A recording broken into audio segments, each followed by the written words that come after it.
విశిష్టత ఏంటంటే భగవద్గీతలో కూడా ఓం తత్సత్, ఓం అంటే శబ్ద బ్రహ్మము, తత్ అంటే పరమాత్మ, సత్ అంటే సత్యమైనది. భగవంతుడు సత్యమైన వాడు,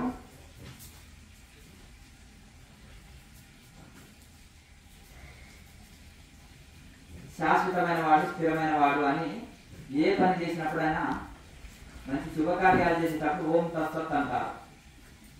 ఓం అంటే శబ్ద బ్రహ్మము, అంటే భగవంతుడికి ఒక పేరు. తస్య ప్రణవ అంటారు పతంజలి మహర్షి. అంటే భగవంతుడికి ఒక పేరేంటి? ప్రణవము. తస్య ప్రణవ, భగవంతుడికి పేరు ఓంకారము. అందుకని ఇద్దరు యోగులు కలిసినప్పుడు ఓం అని ఉచ్చరించుకుంటారు. అలాగే అంతనే ఓం సత్ అంటే ఆ పరమాత్మ, సత్ అంటే సత్యమైన వాడు. ఆ భగవంతుడు ఒకటే సత్యము, నిత్యము, శాశ్వతమైన వాడు. మిగతాదంతా అనిత్యము, అశాశ్వతము అని తెలుసుకున్నట కోసమే. అందుకని బ్రహ్మ సత్యం, జగత్ నిత్య అని శంకరాచార్యులు ఎందుకంటారు? అందుకని భగవద్గీతలో చెప్పిన ఆ యొక్క ఓం తత్సత్ అంటారు. చెప్పండి అమ్మా, అడగండి, అక్కడి నుంచి అడగండి, పర్వాలేదు. కంటి ఎక్సర్సైజ్ ఏమవుతుంది, ఆపరేషన్ అయిన వాళ్ళు చేయరు. ఒక 6 months తర్వాత చేయొచ్చు. ఈ మిగతా అన్ని చేసుకోవచ్చు. ఈ ముద్రలు అన్ని కంటికి సంబంధించిన కొంచెం చేసిన కాబట్టి పొద్దున వస్తలేదు, ఇట్లా తిప్పుతుంది. ఇప్పుడు ఒకటి గుర్తుపెట్టుకోండి, కంటికి ఆపరేషన్ అయిన వాళ్ళు కంటి ఎక్సర్సైజ్ చేయొచ్చు. గుండె జబ్బులు కానీ కూర్చోండి, గుండె జబ్బులు అదే గుండెకి సంబంధించిన ఆపరేషన్ అయిన వాళ్ళు, మోకాలకు సంబంధించిన ఆపరేషన్ అయిన వాళ్ళు ఒక 6 months లోపల మహాముద్ర వేయకూడదు. గర్భిణీ స్త్రీలు కూడా మహాముద్ర వేయకూడదు. ఒక 6 నెలల తర్వాత మహాముద్ర చేయొచ్చు. సంవత్సరం అయితే చేయొచ్చు, ఇబ్బంది లేదు.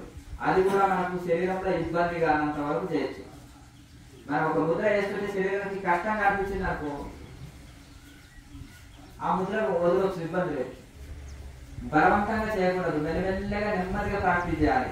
ఒక మహాముద్ర ఉందనుకో, మొదటి రోజే బలవంతంగా ఉండకూడదు. నడునొప్పి ఉంది, నడునొప్పి పోతుందని బలవంతంగా ఉండాలనుకో, నడునొప్పి ఏమవుతుంది? ఎక్కువ అవుతుంది. అదే నెమ్మదిగా చేశారనుకోండి, నడునొప్పి పోతుంది. మహాముద్ర పర్ఫెక్ట్ వచ్చిందనుకో, శాశ్వత పరిష్కారం, శాశ్వతంగా నడునొప్పి పోతుంది. అట్లా మేలుదానం చక్క వదిలాయుధం లాగా తయారవుతుంది, శక్తివంతంగా తయారవుతుంది.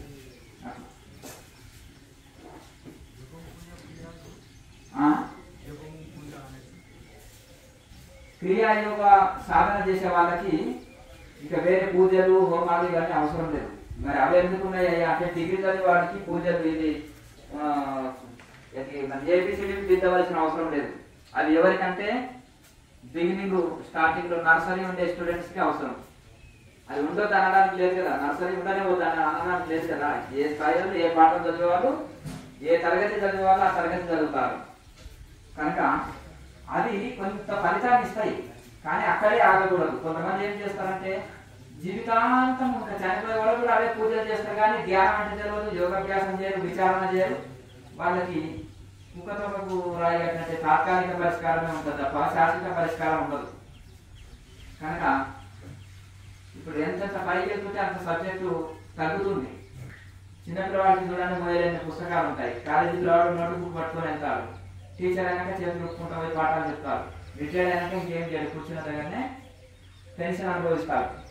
అలాగే మనం ఎంతెంత సాధనలో ముందుకు వెళ్తే అంత సబ్జెక్టు తగ్గుతుంది, ఇంకేం చేసేది ఉండదు. ఇంకా మీరు ప్రాణాయామంలో పట్టు సాధించి ఒక మంచి ఉన్నత స్థితి అందుకుంటే కూర్చున్న దగ్గరకి ఆ స్థితి అందుకోగలుగుతారు. అది ఇంకా బాగా సాధన, తీవ్ర సాధన చేయడం వలన ఇది అవుతుంది. పూర్వకాలంలో వేద పాఠశాలలో పోతే మొదలు ఎంత యోగాభ్యాసం, ప్రాణాయామాభ్యాసం, అష్టాంగ యోగంలో శిక్షణ ఇచ్చేది, వేదం చెప్పేది, ధ్యాన యోగంలో శిక్షణ ఇచ్చేది. ఇప్పుడు ఇస్తున్నారా? చెప్పండి. ఆనాడు గురుకులంలో చదవాలి కదా, రాకుమారులు కానీ ఎవరైనా సరే, మామూలు ఎవరైనా చదువుకోవాలనుకున్నారు గురుకులాల్లో ఇవన్నీ శిక్షణ ఉండేది. ఇవన్నీ శిక్షణ ఉండేది. యోగాభ్యాసం ఎందుకంటే మనం ఏకాగ్రత కోసం. ఏకాగ్రత ఉంటేనే కదా. ఇప్పుడు రాకుమారులు ఉన్నారు, యుద్ధకాండ నేర్చుకోవాలంటే బాణం కొట్టాలంటే ఏకాగ్రత ఉండాలి కదా. మరి అలాగే స్టూడెంట్స్ ఉన్నారు, మంచి సబ్జెక్ట్ లో పాస్ కావాలంటే ఏకాగ్రత ఉండాలి కదా. మెమరీ పవర్ పెరగాలి, కాన్సన్ట్రేషన్ ఉండాలి. ఆ కాన్సన్ట్రేషన్ పెరుగుట కోసమే మన వివేకానంద స్వామి 1000 పేజీల పుస్తకం 5 నిమిషాల్లో చదివి మరి మొత్తం ఏ చాప్టర్ ఏదో చెప్పమంటే చెప్పింది కదా. అంటే అంత మెమరీ పవర్ వస్తుంది.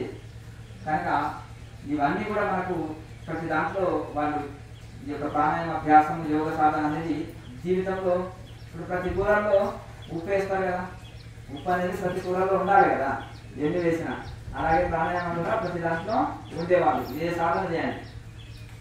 ఇప్పుడు మనం ఏది చేయాలన్నా సంకల్పం చెప్పుకుంటారు. యజ్ఞం చేసినా, పూజలు చేసినా, హోమం చేసినా, సంధ్యావందనం చేసినా, ఏం చేసినా మనం సంకల్పం చెప్పుకుంటారు. సంకల్పం ఏం చెప్తారు? ప్రాణాయామ వినియోగం అంటారు, ముక్కు పట్టుకుంటారు, కొన్ని ప్రాణాయామం చేస్తారు. ఇప్పుడు ఏం చేస్తున్నారు? ముక్కు పట్టుకుంటే చేయగలగండి. అయ్యగారు ఎందుకు పట్టించారో తెలియదు, ముక్కు ఎందుకు కలిగించారో తెలియదు. అక్కడ ఎందుకు ఒక 5 ప్రాణాయామాలు శాస్త్రోక్తంగా చేయాలి, శాస్త్రీయంగా. అశాస్త్రీయంగా 1000 ప్రాణాయామాలు చేసినా ఒకటే, శాస్త్రీయంగా 12 చేసినా ఒకటే అంటారు లారీ మాస్టర్. కనుక శాస్త్రీయ ప్రాణాయామాలు చేస్తే లాభంగా ఉంటుంది, మనసు అంతర్ముఖం అవుతుంది. మీరు కరెక్ట్ ఒక్కొక్కసారి 5 గాయత్రి చేసినంతసేపు శ్వాసన బంధించి 5 ప్రాణాయామాలు చేయండి. మీ మనసులో ఎక్కడో వెళ్ళిపోతుంది. ఎక్కడ అంటే డీప్గా దైవంతో కనెక్ట్ అయిపోతుంది. అర్థమైందిగా? ఓహో, అందుకని మహానుభావులు ఈ సంకల్పంలో కూడా ఈ ప్రాణాయామాన్ని జోడించిండ్రా. కర్మకాండకు ప్రాణాయామానికి యోగాభ్యాసానికి లింక్ ఏంటి? లింక్ ఏంటంటే ఏకాగ్రత పెంచుతుంది ప్రాణాయామం చేసినప్పుడు. అప్పుడు మనం చేసే జప, తప, యజ్ఞ, హోమ, పూజ ఏదైతే ఉందో అవి పర్ఫెక్ట్ ఏకాగ్రతతో చేయగలుగుతాం. ఎప్పుడైతే ఏకాగ్రతతో చేసినామో అప్పుడు చక్కగా చేసినప్పుడు చక్కటి ఫలితం పొందగలుగుతాం. కనుక అందుకోసమే మనకు ఈ యొక్క యోగాభ్యాసాన్ని, ప్రాణాయామాభ్యాసాన్ని కూడా మనకు నిత్య దైనందిక కార్యక్రమాల్లో, పూజా కార్యక్రమాల్లో కూడా అది జతపరచాలి. ప్రతి ఒక్కటి పూర్వీకులు తెలియక కాదు, మన కూరల్లో కొన్ని వేస్తారు. జీలకర్ర, మెంతులు, వామ, కొత్తిమీర, అల్లము, పసుపు. ఇప్పటి వాళ్ళు ఎందుకు వేస్తున్నారంటే ఆన్సర్ చెప్పలేరు. అవునా? ఎందుకు వేస్తున్నారంటే ఏదేది ఏ అవసరం దేనికి పని చేస్తుందని చెప్పగలిగితే తెలుస్తుంది అట్లా. కానీ పూర్వకాలం చదువు రాని వాళ్ళు వంట చేసినా ఇవన్నీ వేసేవారు. అప్పుడు ఇవన్నీ కూడా అప్పుడు ఒక ఔషధం అవుతుంది. తీసుకునే ఆహారము ఔషధం అవుతుంది. ఎట్లా పడితే అట్లా నిలువపచ్చడి పెడితే సంవత్సరం ఉంటుందా? ఎంత జాగ్రత్తగా పెడతారు అమ్మగారు నిలువపచ్చడి పెట్టాలంటే. ఉప్పు కారాలు సరిపోవాలి, అందులో వేయవలసినవి అన్ని కరెక్ట్ ఒక ప్రాసెస్ ప్రకారం వేసినప్పుడే నిలువపచ్చడి సంవత్సరం కాదు 2 నెలలు అయినా పాడవు. ఇప్పుడేం చేస్తున్నారు? ఇంత కెమికల్ ఒక డాట్ వేస్తే అయిపోయి అంతేనా? పచ్చడి కలర్ మారదండి. ఇక పచ్చడి సంవత్సరమైన ఆరోగ్యాలు దెబ్బతింటాయి. షాపులు ఉండేది కలర్ మారదండి అంటారు. ఎందుకు? కెమికల్ వేస్తారు. కెమికల్ వేయకుండా 2 సంవత్సరాలన్నా నిల్వ ఉంటుంది పచ్చడి. బెంగళూరు వచ్చినట్టున్నారు కూర్చొని. అయితే ఆ విధంగా మనకి ఈ విధంగా మనం రెగ్యులర్గా ఒక తీసుకునే ఆహారాన్ని కూడా ఔషధంగా పూర్వీకులు చేసుకునేవాళ్ళు. మరి కనుక ఇప్పుడు అన్ని హైబ్రిడ్ అయినాయి కాబట్టి రుచి లేవండి. పూర్వకాలంలో చాలా రుచి ఉన్నాయి కూరగాయలు, అవునా కదా? ఇప్పుడు అంతా హైబ్రిడే కదా. అలాగే ఇంకొకటి ఏంటి, మందులతో పెస్టిసైడ్స్ తోటి పండిస్తున్నారు. ఇక్కడ టేస్ట్ వస్తాయి. ఇప్పటికైనా కానీ పూర్వము ధాన్యాలు దొరుకుతాయి అక్కడక్కడ. పూర్వము మన పూర్వీకులు పండించిన ధాన్యాలతోటి, కూరగాయ గింజలతోటి, వాటితోటి మనము ఈ యొక్క సేంద్రియ వ్యవసాయంతో చేసి ఆ విధంగా అదే కూరగాయల్ని వండి చూడండి ఎంత రుచి వస్తాయో. కనుక మనం సాధ్యమైనంత వరకు కూడా మనము ఈ కెమికల్స్ తోటి ఇవి అది ఇప్పుడు అమ్మగారు 1 ఇంచ్ కంటే తక్కువే ముఖానికి మేకప్. అవునా? అవి ఎట్లా తయారు? కాస్మెటిక్స్ ఎట్లా తయారవుతాయి? జంతువుల కొవ్వుల ద్వారా ఎనిమల్స్ చంపితేనే అవి తయారవుతాయి. తర్వాత అవి ఏంటిది? స్కిన్ ఎలర్జీస్ వస్తాయి, తెలియదు వీళ్ళకి. అర్థమైందా? ఎప్పుడు మేకప్ వేసుకున్న వాళ్ళు మేకప్ వేసుకోకపోతే చాలా ఇది ఉంటుంది. అవునా? కనుక ఆ విధంగా మనము అవి కూడా ఆయుర్వేద ప్రొడక్ట్లు కూడా వచ్చినాయి, అవి వాడండి సహజంగా. కనుక ఇవన్నీ కూడా మనకు తెలుస్తలేదు. మనం తీసుకునే ఆహారంలో జంతువుల కొవ్వులను ఎట్లా కలుపుతున్నారు, డాల్కాలు ఎలా కలుపుతున్నారు, తీసుకునే చాక్లెట్లు చాక్లెట్లలో లేత దూడల మాంసాన్ని ఎట్లా కలుపుతున్నారు, ప్రతి మనం తీసుకునే తినే చాక్లెట్ మీద కానీ ఇంకా కొన్ని పదార్థాల మీద ఆ కంపెనీ వాళ్ళు ఒక ప్యాక్ ఉంటుంది. ఆ ప్యాక్ మీద ఒక కోడ్ నెంబర్ ఉంటుంది. 4 అక్షరాలు 5 అక్షరాలు ఒక కోడ్. ఆ కోడ్ నెంబర్ని గూగుల్లో సెర్చ్ చేయండి. అందులో ఏమేమి వేటితోటి తయారవుతుంది ఆ ఉత్పత్తి అనేది తెలుస్తుంది. అర్థమైందా? రాజీవ్ దీక్షిత్ గారు ఒక పెద్ద సైంటిస్ట్. ఆయన ఇదంతా వెల్లడి చేశారు. ఆరోగ్య రహస్య అని ఒక 3 పుస్తకాలు రాశారు. అందులో ఆయన వెల్లడించారు. ఆయన చెప్పింది సత్యమే. ఆ చాక్లెట్ మనం తినే చాక్లెట్ ఉందో 5 స్టార్ 6 స్టార్ ఉంటా. మరి అవన్నీ ఏ చాక్లెట్ అని ఉండుకోక దాన్ని చూసినప్పుడు లేత దూడల మాంసాన్ని కలుపుతారు అందులో. మరి శాకాహారులు అయిన వాళ్ళు తింటారా? చెప్పండి. అయ్యో మేము బ్రాహ్మిన్స్ అండి, మాంసం తినమండి, శాకాహారం ఉంటుంది, చాక్లెట్స్ మాత్రం బాగా తింటే ఇంకా రాబోయే మరి లేత దూడల మాంసం ఆవులను తిన్నట్టే కదా. ఆలోచన చేయాలి. అందుకని అర్థమైందా? ఏం తినాలి, శాకాహారం ఏం తినాలి అని. కనుక ఇప్పుడు ఆయుర్వేద ప్రొడక్ట్ సబ్బులు వచ్చినాయి, అలోవేరా సోపులు అని వచ్చినాయి, ఏది మన వేపాకు సోపులు వచ్చినాయి, రకరకాల మన ఇంట్లో కూడా తయారు చేసుకునే కొన్ని పద్ధతులు వచ్చినాయి. సాధ్యమైనంత వరకు మనం సబ్బులు వాడేది కెమికల్ వాడకూడదు. సాధ్యమైనంత వరకు కెమికల్స్ లేకుండా సహజంగా ఆయుర్వేద ప్రొడక్ట్ వాడితే మంచిది. ఆయుర్వేద ప్రొడక్ట్ లో ప్రతి ఉన్నది ప్రత్యామ్నాయంగా తయారు చేశారు. కనుక అది మనకు చాలా ఇది. ఫ్రెష్గా జ్యూస్ చేసుకొని తాగండి. ఆ కోకోకోలా, థమ్స్ అప్ ఇవన్నీ ఎందుకు తాగుతారు? ఒక చెరువు లాంటిది ఉంటుంది అది కంపెనీ. ఆ చెరువు లాంటిలో అందులోనే ఈత కొడతారు, 1-2 వాష్రూమ్ అందులోనే పోతారు వాళ్ళు, తెలుసా? ఆ వాటర్ కూడా అదే చెరువు నీళ్ళనే వేసి పడేస్తారు. అర్థం కదా? కప్పలు చేపలు పోయడమే కాదు, మనుషులు కూడా పోసేస్తారు. అందులో ఉడిచేస్తారు, అందులో అన్ని రకాలు ఉంటాయి. అందుకనే బాగుంటుందండి. గ్యాస్ ఫ్రీ అంటారు. అంటే గ్యాస్ ఫ్రీ అంటే మళ్ళీ పొట్ట గుర్తుపోతుంది. అది గ్యాస్ ఫ్రీ కాదు. దానికి ప్రత్యామ్నాయంగా కొన్ని వచ్చినాయి. జ్యూసులు తాగండి, చాలా మంచిది, త్వరగా జీర్ణం అవుతుంది, ఆరోగ్యాన్ని ఫ్రెష్గా చేసుకోండి. డబ్బాలలో స్టాక్ పెట్టిన వద్దు. అందులో కెమికల్ నిల్వ ఉండాలంటే ఒక జ్యూస్ చేసి పక్కకి పెట్టండి. సాయంత్రం వరకు 2వ రోజు చూడండి, పుల్లటి వాసన వచ్చి పులిసిపోతుంది కదా. మజ్జిగ కూడా చూడండి, ప్యాకెట్లో నెల ఎట్లుంటుంది, 6 నెలలు సంవత్సరం ఎట్లుంటుంది. ప్యాకెట్ మజ్జిగ ఎందుకు తాగాలి, ప్యాకెట్ పాలు ఎందుకు తాగాలి? అట్లా మన పాలు అక్కడ పక్కకి పెట్టండి, ఉంటాయా? చెప్పండి. సాధ్యమైనంత వరకు గోశాలలో తెచ్చుకోండి. వాటికి కూడా ఇంత మంచిది కదా, అవి కూడా పోషిస్తారు. ఆ పాలు కొనుక్కోండి గోశాలలో, డైరెక్ట్ ఆరోగ్యాన్ని ఇస్తాయి. ఒక 10 రూపాయలు ఎక్కువైనా సరే ఆరోగ్యం అయింది మనకు మంచిది కదా. కానీ సాధ్యమైనంత వరకు ఫ్రెష్గా అప్పటికప్పుడు వాడుకోవడానికి ప్రయత్నం చేయాలి. వండిన 3 గంటల వరకే అందులో పోషకాలు ఉంటాయంటారు. మనం ఫ్రిడ్జ్లో పెట్టాం. మళ్ళీ ఒక స్వామీజీ ఉండే హైదరాబాద్, ఆదివారం ప్రోగ్రాం చేస్తుంది. ఇక ఆయన కూరలన్నీ ఫ్రిడ్జ్లంతా నింపేది. మళ్ళీ 2వ రోజు కూరని తీసుకొచ్చేది, అన్నం వండుకునేది, ఆ కూరని వేడి చేసేది, మళ్ళీ నింపి మళ్ళీ ఫ్రిడ్జ్ వచ్చేది. ఆయనకు ఎందుకు షుగర్ వచ్చింది అని నేను ఆలోచన చేసిన. అదే స్వామీజీ కూడా ఈయనకు ఎందుకు షుగర్ వచ్చేసింది అని ఆలోచన చేస్తే, ఓహో ఇదే ఆ కారణం అనుకున్నా. మళ్ళీ వారానికి ఒకటి ఉంటుంది కదా ఆదివారం. మరి మళ్ళీ ఆదివారం దాకా ఆదివారం అన్నదానం కదా, మళ్ళీ ఫ్రిడ్జ్ నింపేది కదా, అది వేడి చేసుకోవడం, మళ్ళీ అది మిగిలింది మళ్ళీ ఫ్రిడ్జ్లో పెట్టడం, మళ్ళీ వేడి చేసుకోవడం, మళ్ళీ ఫ్రిడ్జ్లో పెట్టడం, ఇదే అనమాట. అది సర్ది పెట్టి అంటారు. అర్థమైందా? అంటే ఒకసారి మనము వండిన పదార్థాన్ని మళ్ళీ ఫ్రిడ్జ్లో పెట్టినాం అనుకోండి, విషం అవుతుంది. మళ్ళీ దాన్ని వేడి చేయడం, మళ్ళీ ఫ్రిడ్జ్లో పెట్టడం, మళ్ళీ వేడి చేయడం వలన ఇదవుతుంది. విదేశీయులకు ఎందుకు ఎక్కువ రోగాలు వస్తాయంటే వాళ్ళు నాన్ వెజ్ ఎక్కువ తీసుకుంటారు. ఆవులు, దూడలు, బర్రెలు, గేదెలు ఇక్కడి నుంచే అక్కడ పోయారు. ఎందుకంటే వాడికి పొల్యూషన్ వద్దు, లేబర్ దొరకరు. అక్కడ జంతువులు ఉండవు, లేబర్ ఉండదు, ఇది ఉండదు. ఇక్కడ ఇండియా నుంచే ప్యాకింగ్ అయిపోతుంది. అందుకని అంత పొల్యూషన్ అంతా ఇక్కడే, ట్యాబ్లెట్ కంపెనీలు అంతా ఇక్కడే. జస్ట్ ఆర్డర్ ఇస్తారు, వాటి చేయించుకుంటారు విదేశాల్లో. అంతేకాదు అమెరికా ఫ్యాక్టరీలు ఉంటాయా, ట్యాబ్లెట్స్ ఈ మన ఫార్మసీ కంపెనీలు ఉంటాయా? ఉండవు. ఇక్కడనే తయారైపోతాయి. కాకపోతే ఎవరికి వాళ్ళు చేయించుకుంటారు. కనుక ఇవన్నీ ఇక్కడ వనరులు ఉన్నాయి, లేబర్ దొరుకుతారు, కావలసినంత ఇది ఉంటుంది. అక్కడ వాళ్ళకి పొల్యూషన్ ఉంటుందని అప్పుడు ఏం చేస్తారంటే ఇవన్నీ నాన్ వెజ్ అంతా ప్యాకింగ్ అయిపోతుంది. ఇక్కడ నుంచి డ్రెస్సింగ్ చేసి ప్యాకింగ్ చేసిపోతారు. డీప్ ఫ్రిడ్జ్ లో వెళ్తారు, స్టీమర్స్ లో వెళ్తాయి. అక్కడికి వెళ్ళే వరకు 6 months అవుతుంది. ఆ 6 months అంతా డీప్ ఫ్రిడ్జ్ లో ఉంటారు. దాన్ని తీసుకొచ్చి ఓవెన్లో హీట్ చేసే వారికి ఏమవుతుంది? విషయం అవుతుంది. లో క్యాలరీ, ఏముండదు అందులో శక్తి, పైగా రోగాలు పుట్టారు.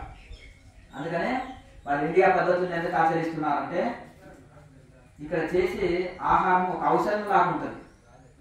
ఆకుకూరలు, కూరగాయలు ఎక్కువ మిక్సింగ్, కూరగాయలు మిక్సింగ్, దాల్స్ మిక్సింగ్, ఆకుకూరలు మిక్సింగ్, కూరగాయలు, పప్పులు, ఇవన్నీ రకరకాలుగా చేస్తాం. అందులో వేసే దీన్ని ఏవైతే ఉన్నావో అద్భుతమైనవి, శరీరానికి ఆరోగ్యాన్ని ఇచ్చేది. మనం వేసే జీలకర్ర కానీ, వాము కానీ, అల్లం కానీ, కొత్తిమీర కానీ, దాల్చిన చెక్క కానీ, లవంగాలు కానీ, ఇలాచి కానీ, అలాగే మిరియాలు కానీ ఏది ఎప్పుడు వేయాలి, ఎప్పుడు వేయాలి అనేది తెలుసుకొనేయాలి. ఏ కూరలో ఏది వేస్తే బాగుంటుంది అనేది దాన్ని చూసి మన పూర్వీకులకంతా తెలుసు, ఈ జ్ఞానం ఉంది. అందుకని భారతదేశం జగద్గురువు. ఏం తినాలి, ఎంత తినాలి, ఎట్లా వండుకోవాలి, ఎట్లా తినాలనేది కూడా మనకు శాస్త్రం ఉంది. ఎలా పడుకోవాలనేది కూడా శాస్త్రం ఉంది. ఎలా పడుకుంటే మనిషికి రోగాలు రావాలనేది కూడా దీనికి శాస్త్రం ఉంది. ఏ దిక్కు మళ్ళీ తినాలి, ఎలా కూర్చోవాలి, ఏ ఆసనంలో, తినేటప్పుడు ఏ ఆసనంలో కూర్చోవాలి, పడుకున్నప్పుడు ఎట్లా పడుకోవాలి, ప్రతిదానికి ఒక ఆసనం ఉంది, ప్రతిదానికి ఒక పద్ధతి ఉంది, ఒక ఫార్ములా. ఇది సైంటిఫిక్. భారతీయ జీవన విధానమే సైంటిఫిక్. కనుక మన వేదంలో, శాస్త్రంలో అంత సైంటిఫిక్ ఉన్నాయి చెప్పబడి. అలాగే మనం చేసే హోమం కూడా సైంటిఫిక్ ఉంటుంది. తీసుకునే ఆహారమే కాకుండా యోగ సాధన కూడా సైంటిఫిక్, సైన్స్ దగ్గర తెలిసింది కాబట్టి 141 దేశాలు ఒప్పుకున్నాయి, చేస్తాయి. యోగా డేలు మనం మర్చిపోతాం కానీ వాళ్ళు మర్చిపోరు, చేసి వాళ్ళే ఎక్కువ చేస్తారు యోగా డేలు. ఎందుకు? వాళ్ళు దాని బెనిఫిట్ పొందుతున్నారు. శరీరం రోగాల పుట్ట అయిపోయింది. ఈ యోగ వలన వాళ్ళు యోగాతోటి అద్భుత ఫలితాలు పొందుతున్నారు. ఇంకొకటి చెప్తాను, సమత్వం యోగ ఉచ్యతే. ఎప్పుడైతే అంత సమానంగా తీసుకోవాలి, సుఖ దుఃఖాలు, లాభ నష్టాలు, జయము అపజయము అన్ని ఈక్వాలిటీ తీసుకోగలిగితే అదే యోగము.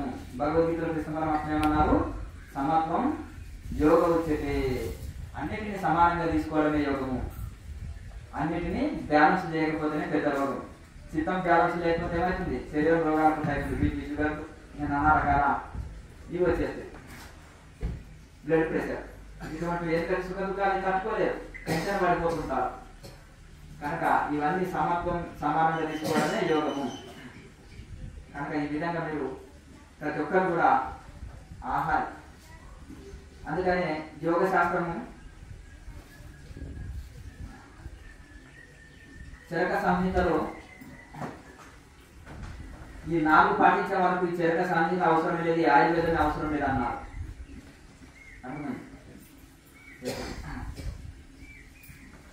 ఎందుకంటే ఎవరైతే కరెక్ట్ గా డిసిప్లిన్ ఆహార నియమాలు పాటిస్తూ, అన్ని సమతుల్యత పాటిస్తూ, మధ్య మార్గాన్ని ఆచరించి ఎవరైతే చేస్తుంటారో వాళ్ళకి ఇంకా ఈ అవసరమే లేదు. అది కూడా కొన్ని సమతుల్యత పాటించినప్పుడు కొన్ని సమస్యలు వచ్చినాయనుకో, ఆ వచ్చిన తర్వాత మళ్ళీ ఆయుర్వేదాన్ని అనుసరించి దాన్ని క్యూర్ చేసుకోవచ్చు అని కూడా మనకు వాళ్ళు అందించారు. అది కూడా ప్రారంభంలో చూసుకుంటే మంచిది. ఏ రోగమైనా, ఏ జబ్బు అయినా కానీ మించిపోయిన తర్వాత కష్టమవుతుంది. కనుక ఎవరైతే చక్కగా మితాహారం తీసుకుంటూ, యమ నియమాలు పాటిస్తూ, ఆహార నియమాలు పాటిస్తూ నిరంతర ప్రాణాయామ అభ్యాసం, యోగ సాధన, ధ్యాన సాధన చేస్తారో వాళ్ళకి సంపూర్ణ ఆరోగ్యం ఉంటుంది, సంపూర్ణ మనశ్శాంతి ఉంటుంది. వాళ్ళు అందరిలో నుండి హాయిగా జీవిస్తారు. అలాగే ఇది మోక్ష సాధన అనమాట. మోక్ష సాధన చేస్తే అన్ని సెట్ అయిపోతాయి. ఆరోగ్యం ఉంటుంది, శాంతి ఉంటుంది, మోక్షాన్ని కలిగిస్తుంది. ఇంకా 24 సాధనలు అక్కడ ఉండదు. ఈ సూటి మార్గం. టాబ్లెట్ ఎంత ఉంటుంది? కేజీ తింటారా? లేదు కదండి. చిన్న టాబ్లెట్ పెద్ద రోగాన్ని నయం చేస్తుంది. అలాగే చిన్న పడవనే పెద్ద సముద్రాన్ని దాటవచ్చు. జన్మ జన్మలో ఉండే అజ్ఞానం అనే కొండలు పేరిపోయింది. అజ్ఞానం దాన్ని అడిగినంత ఒక చిన్న నిపురవతోటి కాల్చివేయచ్చు. కనుక అలాగే ఈ యొక్క అనేకమైన జన్మల ఈ యొక్క కర్మరాశిని జ్ఞానం, యోగాగ్ని దగ్ధ కర్మ అని, అంటే ఆ యోగం అనే అగ్నిని రగిలించి ఆ కర్మలంతా భస్మం చేయొచ్చు అని చెప్పారు. ₹10 ఖర్చు ఉందా? ఇటు తిరగనక్కర్లేదు. కూర్చున్న దగ్గరనే కుదుటగా మోక్షం పొందవచ్చు. దీనికి PhD చేయనక్కర్లేదు. చదువురామలు కూడా పొందవచ్చు. కబీర్ దాసు తల్లిగొండ వెంకమ్మ వీళ్ళంతా చదువు వచ్చిన వాళ్ళు కాదు. అట్లా ఇంకా ఎందరో ఉన్నారు చదువురాని ఋషులు.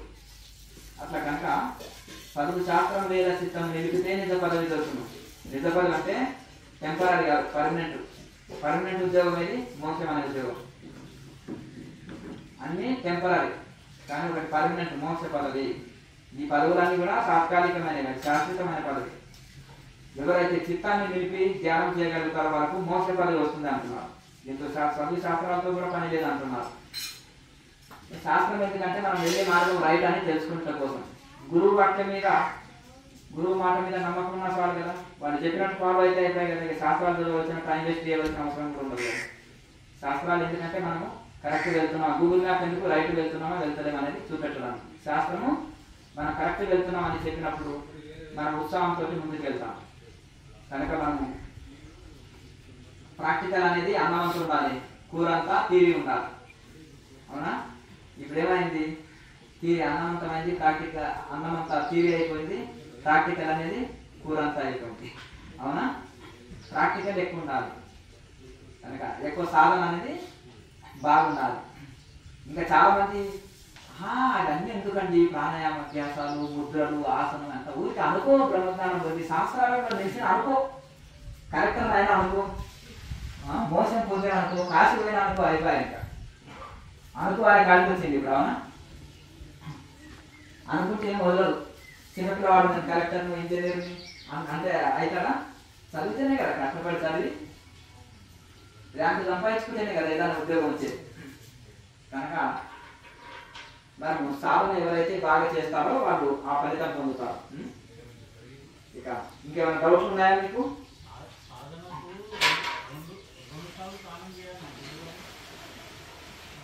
యోగులకు హృదయ శుద్ధికి ఇంపార్టెంట్ ఇస్తారు. ఒక యోగి గంగా నది ఒడ్డున కూర్చున్నాడు అంట 12 సంవత్సరాలు. ఏమి స్వామిజీ, మేము గంగా స్నానానికి 1000 కిలోమీటర్లు వస్తున్నాము, ఒకసారి గంగ పక్కన కూర్చొని గంగలో మునగలేదు అంటే నేను గంగలో మునిగితే గంగనే పవిత్రం అవుతుంది నాయన అన్నమాట. అర్థమైందా? మీరు ఎందుకు వస్తావు? గంగలో పవిత్రం కావడానికనే గంగలో మునుగుతావు, మీరు వస్తారు. మేము మునిగితే గంగనే పవిత్రం అవుతుంది అన్నమాట. అర్థమైంది కదా? కనుక ఆ విధంగా ఇప్పుడు జంతువులు ఉన్నాయి, స్నానం చేయవు, బ్రష్ చేయవు, వాష్రూమ్ లేదు, ఏం లేదు. మేకప్ వేసుకుంటాయా, కాస్మెటిక్స్ వాడతాయా? చెప్పండి. ఒకరోజు స్నానం చేయకపోతే అయిపోయా. అవునా? అవునా కదా? మరి అది సహజ సిద్ధంగా భోజనం తింటాయి. మొదలు భోజనంలోనే ఉంది సగం. అర్థంగా మీరు కూడా ఏం చేస్తారంటే ఓ కూరగాయలు 6 నెలలు తిని చూడండి, మీ మలంలో వాసన కూడా రాదు, దుర్వాసన కూడా రాదు. అర్థంగా మీరు 4 రోజులు స్నానం చేయకుండా మీకేమీ కాదు. అర్థమైందా? జంతువులు వృత్తి గడ్డి తింటాయి, ఆకులు తింటాయి, కూరగాయలు తింటాయి, అన్నీ తింటాయి కదా సహజంగా. అవునా? అట్లా మీరు సబ్బు పెట్టకుండా అవసరమే లేదు. అట్లా కనుక ఉట్టి మామూలు నీళ్ళతోటి కూడా స్నానం చేయొచ్చు. అర్థమైంది కదా? నిజమైన సన్యాసులు, నిజమైన యోగులు ఎవరు పౌడర్ వేసుకోరు. అర్థమైంది కదా? సబ్బులు పెట్టరు, గుర్తు పెట్టుకోండి, ఏది పెట్టరు. సహజ సిద్ధంగానే వాళ్ళు మామూలు స్నానం చేస్తారు, కానీ ఒట్టి నీళ్ళతోటే చేస్తారు, సబ్బులు ఏమి రుద్దరు. అర్థమైందా? అట్లా కనుక అట్లా యోగ సాధన బాగా చేయండి. ప్రాణాయామ అభ్యాసం వలన ఇప్పుడు మనకు చెమట వస్తుంది, శరీరంలో మలినాలు పోయినట్టే కదా. ఎండాకాలంలో బాగా చెమట వచ్చినప్పుడు స్నానం చేయండి, ఎంత తేలిక అవుతుంది. కేజీ వెళ్ళిపోయింది ఆ శరీరంలో మురికి లేదు. కొన్ని లవణాలు, కొన్ని శరీరంలో ఉండే మలినాలు వెళ్ళిపోయినప్పుడు శరీరం తేలిక అవుతుంది. చేయొచ్చు, 4 సార్లు చేయండి స్నానం, నష్టమే ఉంది. శుచి శుభ్రత పాటించమని చెప్తుంది కదా. యమనియమాలో శౌచం కూడా ఒకటే మంచిది కదా, లోపల బయట 2 శుద్ధి ఉంచుకోవాలంట. అర్థమైందా? బయట ఒకటే రుద్ది స్నానం కాకుండా హృదయం కూడా శుద్ధి పెట్టుకోవాలని అంటుంది. శౌచ సంతోష ఉంది కదా, శౌచము పాటించాలని చెప్తుంది. ఏంటంటే సోమర్థనం వస్తుంది. మేము అవధూతం వంటి లోపలే స్నానం చేసినాం, ఈయన చలికి భయపడి స్నానం చేయాలి. అర్థమైందా? చలి గంగా స్నానంలో అయ్యో ఐసు నీళ్ళతోటి ఎవరు స్నానం చేస్తారు? మేము లోపలనే స్నానం చేస్తామండి అంటే. ఇంకా లేదంటే కొన్ని నీళ్లు తీసుకొని కమండలో పైన చదువుకున్నాడు, అపవిత్ర పవిత్ర సర్వావస్థగతో కుండలి కాచాయ సభాభ్యంతర శుచి అని చదివేస్తున్నాం. ఏంటంటే మేము నీళ్లు చిలకరించుకుంటే అయిపోతుందండి స్నానం. అంటే ఆయన నీళ్లు లేని ఆపతి కాలంలో మృత్తికా స్నానము, భస్మ స్నానము, ఆచరణ స్నానం అని ఏదో చెప్పబడ్డది. నీళ్లు గంగనే ముందర పెట్టుకొని ఇంకా ఇప్పుడు ఏంటి సోమర్తనం కదా అదేంటి. సరే నీళ్లు లేవు, తాగనికనే లేవు, గుట్టుగా నీళ్లు ఉన్నాయి, ఆ నీళ్లు తాగటకు మనకి వస్తుంది. భగవంతుడు ఏం చేస్తాం, నేను హృదయశుద్ధితోటి చేస్తున్నామని అంటే అది వేరే.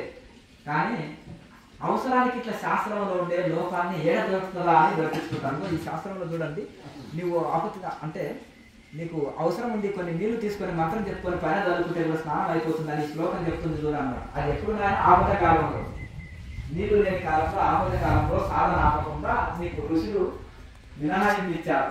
కానీ నిన్న నీళ్లు గంగ ముందర కూర్చొని చేయమని కాదు.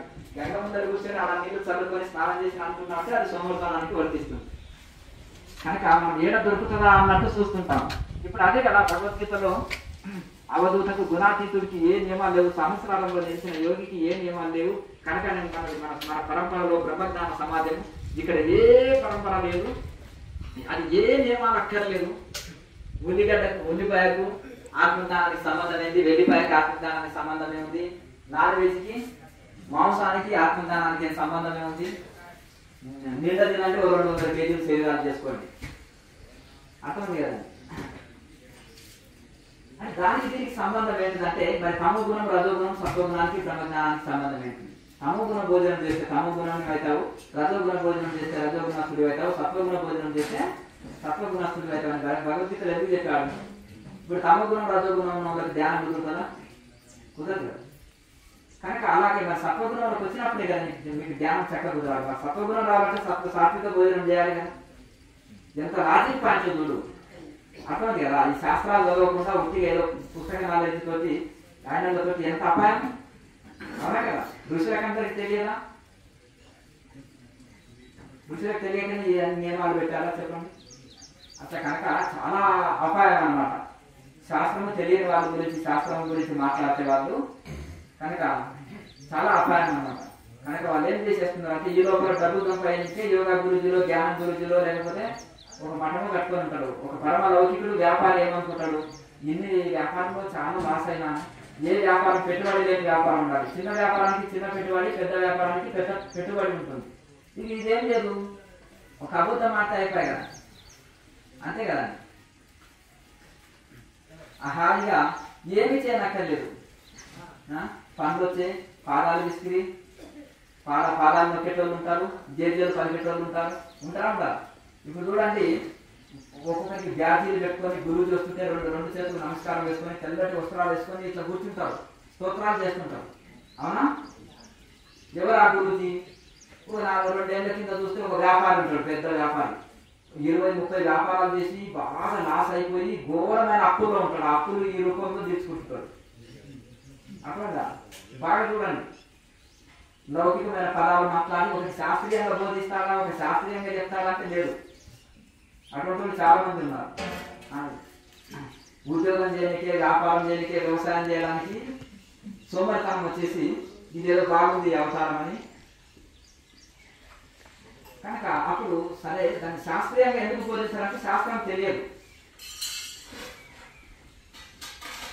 ఒక ఆయన ఉండే రామాయణం అంతా ఏదైనా చేసి చెప్పాడు, వేదాన్నంతా విపరీతంగా దూషించాడు. ఈ మధ్యలో వేద బ్రహ్మాన్ని పెట్టుకున్నాడు. అర్థమైందా? అంటే దానికి అర్థం ఏంటిదంటే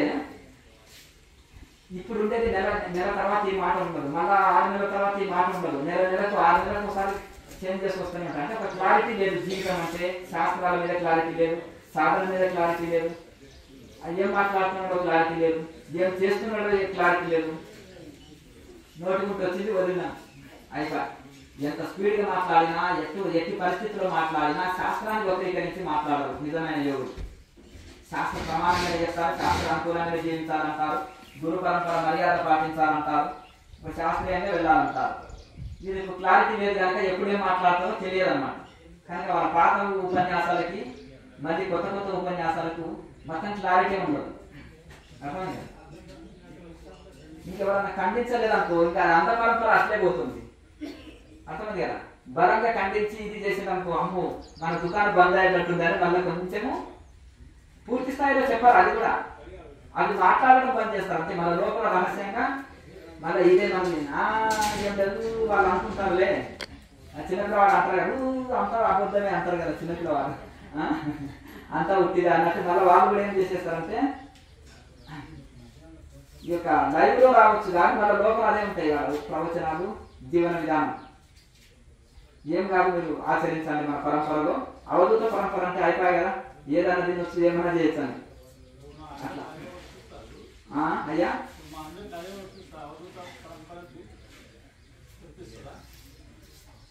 ఇప్పుడు అయ్యా మన సంస్థ ఐఏఎస్ పరంపర అన్నారు అనుకోండి, ఒకటో తరగతి వాడు వచ్చాడు గోనమాలు కూడా రాదు, అతను ఐఏఎస్ అయినట్ట చెప్పండి.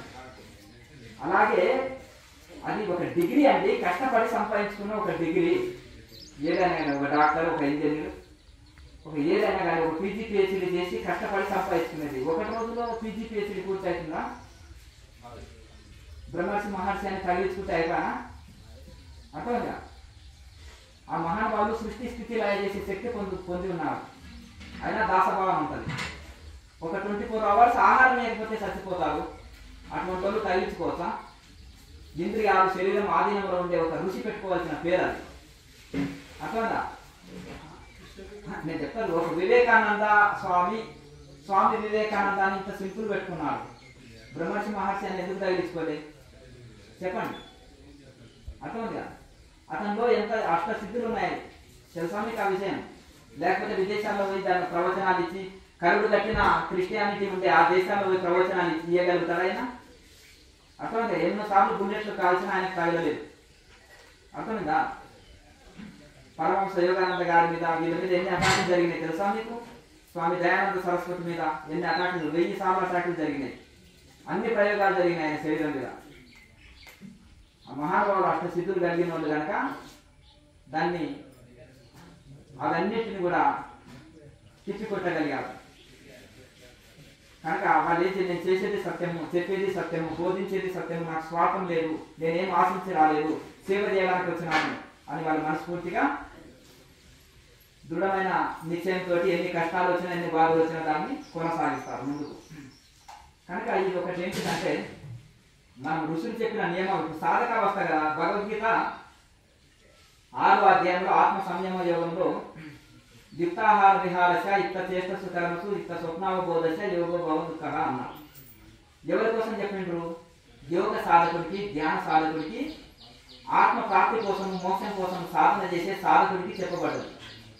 సాధకావస్థలో ఈ యుక్తాహారాల విహారాన్ని పాటించాలన్నది. ఒక అవధూత ఉన్నాడు, నిరాహార స్థితి అందుకున్నాడు అంటే ఏమి తిన్నాడు ఆయన? నిరాహార యోగి. ఆయనకి వర్తించదు. ఇప్పుడు ఒక ఆయన ఇంజనీర్, డాక్టర్, కలెక్టర్ అయిందండి, ఆయనకి ఏం నియమాలు ఉంటాయి? ఇంకా ఈ స్టూడెంట్ నియమాలు ఉంటాయా చెప్పండి? 4 గంటలకు లేచి చదువుకో. ఒక సిస్టమ్ ఏర్పాటు చేశారు. ఆయన 40 సంవత్సరాల కిందనే చెక్కు ద్వారానే పోవాలి సంస్థకి, భిక్షగా చేతులు తీసుకోవడానికి కాదు కదా. ఒక సంస్థకు ఒక అకౌంట్ ఉంటుంది, అకౌంట్ ద్వారానే పోవాలి అని ఒక సిస్టమ్ ఏర్పాటు చేశారు. ఆ కాలం ఇప్పుడు గూగుల్ పేరు, ఫోన్ పేరు వచ్చినాయి కానీ అప్పుడు చెక్కు ద్వారానే. ఎవరైనా వాలంటీర్లు, సేవకులు ఉన్నారనుకోండి, వాళ్ళని భిక్షగాలు చేయకూడదు. ఎందుకంటే అక్కడ వాలంటీర్కి వెళ్ళేటోళ్ళకు ఒక గౌరవం ఉంటుంది. ఎందుకు? ఏ వాలంటీర్ చేయితోటి డబ్బు తాకడో, ఏ సేవకుడు చేయితోటి డబ్బు తాకడో అతనికి గౌరవం బాగుంటుంది. కానీ ఆ వాలంటీర్ల చేత చందా వసూలు చేయించింది అనుకో, ఇక్కడ ఉండే ఈ సంస్థ వాళ్ళ గౌరవం పోతుంది. అందుకని వాళ్ళకి సిస్టమ్ పెట్టారు. ఏం పెట్టారు? చెక్ ద్వారానే పోవాలి. అర్థమైంది కదా? డెబిట్ క్రెడిట్ అంతా చెక్ ద్వారానే నడిపించాడు అని ఒక సిస్టమ్ పెట్టారు. అక్కడ 1000 మంది సేవకులు ఉంటారు, తెల్ల వస్త్రాలు వేసుకొని సేవ చేస్తుంటారు. వాళ్ళు డబ్బు తీయనికి పోయినా కానీ అకౌంట్ అంటారు. అక్కడ కౌంటర్ దగ్గర వెళ్ళి అకౌంట్లో లేదంటే డైరెక్ట్ సంస్థకు వేయండి అంటారు. దాని వలన సంస్థలో డబ్బులు అవకతవకలు కావు. అటువంటి పొరపాట్లు జరిగే అవకాశం ఉండదు. ఇంకొకటి, సంస్థకు గౌరవం కూడా ఉంటుంది. ప్రతి రూపాయి సద్వినియోగం కూడా అయితే. ఇంకొకటి, ఇంత సంస్థ అయినప్పటికీ, ఇంత చిన్న సంస్థ అయినప్పటికీ కూడా దీనికి ప్రతి సంవత్సరం ఐటీ ఫైల్స్ రిటర్న్ చేస్తాం. ప్రతి సంవత్సరము ఐటీ ఫైల్స్ రిటర్న్ చేయడం వల్ల ఏటీజీ ప్రకారం డోనర్స్ ఇచ్చిన డొనేషన్స్ పైన ట్యాక్స్ ఎగ్జామ్షన్ వస్తుంది. అర్థం కదా? మీరు ఐటీ చూపించుకోవచ్చు. ఇక్కడ రిసిప్ట్ తీసుకొని ప్రతి చిన్న డొనేషన్ కూడా రిసిప్ట్ ఇస్తారు. దాన్ని ఏం చేయాలంటే ప్రతి ఒక్కరు 100 రూపాయలు సహాయం చేసిన మీ పాన్ నెంబర్ ఒకసారి ఇస్తే అయిపోతుంది. పాన్ నెంబర్ లేని వల్ల ఆధార్ నెంబర్ ఉంటుంది కదా, ఆధార్ నెంబర్ అనేది ఇవాళ ఒకసారి ఇస్తే అయిపోయారు. ప్రతిసారి అడగరు మీరు. అంత రిజిస్టర్లో నోట్ చేసి మళ్ళీ ఎప్పుడన్నా మీరు 100 రూపాయలు ట్రాన్స్ఫర్ చేసినా దానికి అందరూ రాసి పెడతారు, అర్థమైంది కదా. కనుక తప్పకుండా ఫ్యాన్ నెంబరు ఆధార్ నెంబరు దానికి ఇవ్వాలన్నమాట. దానివలన ఇప్పుడు ఐటీ ఎగ్జామ్షన్ వస్తుంది, మీరు ఇచ్చే ఫండ్స్ మీద ఐటీ ఎగ్జామ్షన్ వస్తుంది, మీరు ఐటీలో చూపించుకోవచ్చు. ఒక సిస్టమేటిక్గా సంస్థ నడపాలి, ఒక సిస్టమేటిక్గా నడవాలని ఈ సంస్థని ఇంత ఒక ఒక ఒక సిస్టమేటిక్ ఏర్పాటు చేసాం కనుక అట్లా ఈ విధంగా ఎవరు చేతికి ఇవ్వవలసిన అవసరం లేదు. ఒకవేళ చేతికి ఇవ్వాలంటే కూడా ఇక్కడ కౌంటర్కి వచ్చినప్పుడు ఇక్కడ కౌంటర్ ఇవ్వాలి తప్ప వాలంటీర్లు కానీ సీనియర్స్ జూనియర్స్ అనేది ఇక్కడ ఉండదు. డైరెక్ట్ సంస్థకి వెళ్తుంది, సంస్థ ద్వారానే ఖర్చు అవుతుంది, మధ్యవర్తులకు ఎవరికి ఇవ్వనక్కర్లేదు. యూట్యూబ్లో కూడా అకౌంట్ ఉంటుంది, ఇక్కడ ఇక్కడ స్టిక్కర్స్ కూడా ఉంటాయి, ఇక్కడ అడిగితే కూడా డీటెయిల్స్ ఆశ్రమ నెంబర్కి వాట్సాప్ చేసి మీ అకౌంట్ డీటెయిల్స్ ఇవ్వండి, మేము నెఫ్ట్ ద్వారా పంపిస్తాము అన్నా సరే, నెఫ్ట్ ద్వారా పంపిస్తామని చెప్పినా సరే, లేదంటే దేని ద్వారా పంపించినా అవసరం లేదు, సంస్థ ద్వారా అకౌంట్కి రావాలి, సంస్థ అకౌంట్ ద్వారానే ఖర్చు కావాలి. ఇది ఒక సిస్టమేటిక్గా వెళితే సంస్థకు గౌరవం ఉంటుంది, సిస్టమేటిక్గా నడుస్తుంది, ఖర్చులు కూడా కరెక్ట్గా లెక్క తెలుస్తుంది. కనుక ఎవరు చేతికి ఇచ్చి పుచ్చుకోవడానికి అవసరం లేదు, అకౌంట్ ద్వారా వచ్చి అకౌంట్ ద్వారానే వెళ్ళాలి. కనుక ఈ విధంగా మనం ఎందుకంటే ఎన్నో జీవితంలో సంపాదిస్తుంటాం, పోగొడుతుంటాం, ఎన్నో వేస్ట్ ఖర్చులు చేస్తాం. మలయాళ స్వామి అంటారు, మీరు 10,000 రూపాయల వస్త్రం వేసే బదులు 1000 రూపాయల డ్రెస్ వేయండి, 9,000 సమాజ సేవ కోసం ఖర్చు పెట్టండి అంటారు లాయర్ మాస్టర్ మలయాళ స్వామి. ఎందుకంటే ఇప్పుడు ఇట్లా ఈ విధంగా మన మెయింటెనెన్స్ తగ్గించుకొని, ఖర్చులు తగ్గించుకొని, ఆడంబరాలు తగ్గించుకొని సమాజ సేవకు కొంచెం ఉపయోగపడాలి. రెండే మన ఎంబడి వచ్చేది, ఒకటి మనం చేసుకున్న పుణ్యం, రెండోది మనం చేసుకున్న సాధన, జన్మజన్మలకు తోడు వచ్చేది. కనుక కొంతమంది ఉన్నారు, వీళ్ళ వాళ్ళకి ఏం చేయలేదు అంటారు, వాలంటీ సర్వీస్ చేయొచ్చు. అలాగే ఈ విధంగా మనం చేసుకున్న సాధన, రూపాయి ఖర్చు లేదు, సాధన చేయండి. సాధన వల్ల అనంతమైన పుణ్యాన్ని మనం పొందగలుగుతాం. కనుక ఈ యొక్క సూచనని మీరు ఒకసారి గమనించి దీని ప్రకారం ఫాలో కండి. ఇక సంస్థకు అండుదండగా ఉండండి. ఈ సంస్థ ముందుకు వెళ్ళడానికి ఏదో రకము ఎట్లా చేయొచ్చు, శరీరం ద్వారా సేవ చేయొచ్చు, అంటే వాలంటీర్ సర్వీస్. మానసికంగా మంచిగా నడవాలని మానసికంగా సంకల్పం పెట్టుకోవచ్చు. అలాగే ఆర్థిక సహాయం చేయొచ్చు, వస్తు రూపేణ, ధన రూపంలో, ఏ రూపంలో మనం సహాయం అందించవచ్చు సంస్థకి. సంస్థ మన అందరిది, ఫిర్యాదులు అందరిది, దీని మీద ఎవరి అధికారాలు ఉండవు. అర్థమవుతుందా? మీరు ఏ సంస్థలన్నా పోయి చూడండి, ఒక కోటీశ్వరుడన్నా చేతిలోకి తీసుకొని ఉంటాడు, లేకపోతే ఆ ఫౌండర్ యొక్క రక్త సంబంధం లింక్ ఉంటుంది. అర్థమవుతుంది, ఇక్కడ రక్త సంబంధానికి లింక్ ఉండదు. అర్థమైంది కదా, దానికి అతీతంగా ఉంటుంది ఈ సంస్థ. అర్థమైంది కదా. కనుక అలాగే ఈ విధంగా జనాలకు తెలియదు. ఇక్కడే ఒక 10 కిలోమీటర్ల దూరంలో ఒక సంస్థ ఉంటుంది, మనం అనొద్దు దాన్ని. 150 ఎకరాలు 200 ఎకరాలు సంపాదించారు, కేజీల బంగారం, అపార్ట్మెంట్స్, ఇవన్నీ సంపాదించి ఏమైంది, గురస్తులు కదా, వాసన పోదు కదా, బంధువుల పేర్లుగా రాసేస్తారు. ఇటువంటిది ఒక చిన్న చదువురాని వేలుముద్ర పల్లెటూరులో ఇంత హంగామా సృష్టిస్తే ఒక సంస్థ. ఇక మిగతా సంస్థల సంగతి చూడండి. వివేకానంద స్వామికి అన్న తమ్ముడు లేదా, ఫ్యామిలీ సమస్య లేదా, మరి వాళ్ళ తమ్ముడు అన్నలో తీసుకొచ్చి ఫౌండర్ని చేయొచ్చు కదా, అవునా కదా? చేశాడా పని? చెప్పండి. ఒక త్యాగజీవులైన వాళ్ళకి అప్పచెప్పాడు బాధ్యత. వివేకానంద స్వామి రక్త సంబంధం వాళ్ళు ఫ్యామిలీ వాళ్ళు ఎంట్రీ అయినా సంస్థలకి చెప్పండి. మరి ఒక నిస్వార్థపరుడు అట్లా ఆలోచన చేస్తారు. ఒక స్వార్థపరుడు ఏం చేసేస్తారు, మొత్తం దోచి ఫ్యామిలీకి అప్పచెప్పడం ట్రస్ట్ అని చూస్తారు. అట్లా ఇట్లా నడవదండి. ఇక్కడ ఒక సిస్టమేటిక్ ఉంటుంది ఇక్కడ. కనుక ఎట్టి వాళ్ళకైనా తన వాళ్ళనే మమకారం పోదు. అర్థమవుతుందా? ఒక ఎంటర్టైన్మెంట్ రుచికి ఇటువంటి స్వార్థాలు ఉండవు. కనుక మనం ఒక మంచి సంస్థని స్థాపించి మన తరం యూజ్ చేసుకొని నెక్స్ట్ తరానికి ఒక గిఫ్ట్ అందించుదాము. సంస్థ మన అందరిది.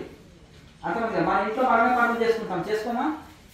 అంతేనా కదా. ఇప్పుడు మన ఇంట్లో మనమే ఏదైనా అన్ని సామాగ్రి మనమే తెచ్చుకుంటాం, మనమే పట్టుకుంటాం, మనమే తింటాం.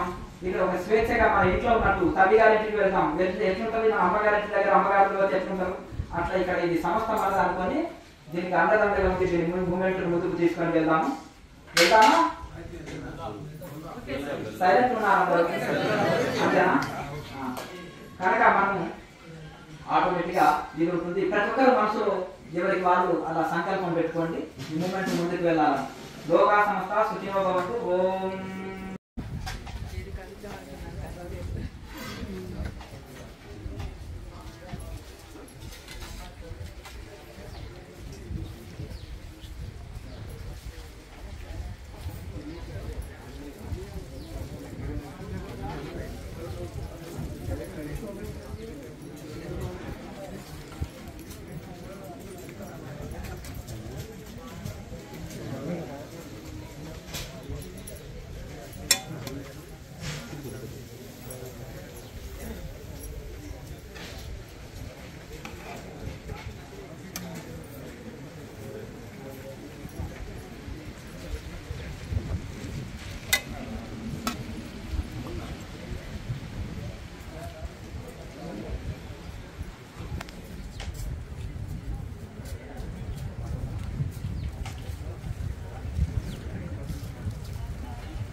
Gracias.